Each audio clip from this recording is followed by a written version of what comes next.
আগে ভিডিওটা দেখেন, তারপরে কিছু কথা কমু। পলাশবাড়ির রাম মন্দিরের যদি কোনো ক্ষতি হয় তাহলে আমরা কাউকে ছাড় দিয়ে কথা বলবো না। আমাদের মন্দির আমাদের টাকায় তৈরি, তাই কেউ দালালি করে পার পাবে না। জয় শ্রীরাম। পলাশবাড়ি রাম মন্দির, বান্দির পোলা ক্ষতি হবে নাকি? তোর ক্ষতি তো এবি হবে, তোর মায়ের ভোতার মধ্যে হান্ডায় দিম খান কি মাগির পোলা। পলাশবাড়ি মন্দির চুদাইছস না? তোর মন্দির একটা হেঁটার মধ্যে ঢুকিম খান কি মাগির সওয়াল, এই বেশ্বাস সওয়াল। তুই মুসলিম রাষ্ট্রে থাকিয়ে তুই মন্দির চুদাইছস? এই বান্দির পোলা, তোর মায়ের চুদি খান কি মাগির সওয়াল। ভয় যে মাগির পোলাই দিছে, এ মাগির পোলা এক বেশ্যার পোলা, খান কি মাগির পোলা।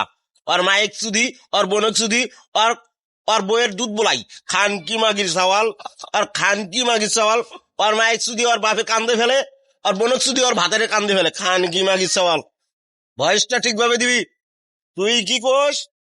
শ্রীকৃষ্ণ চুদাস, শ্রীকৃষ্ণ একটা হোদার মধ্যে ঢুকি তুমি খান কি মাগির সওয়াল। শ্রীকৃষ্ণ তোর মায়ের হোদার মধ্যে ঢুকি তুমি বেশ্যা মাগির বাবা, এই খান কি মাগির পোলা।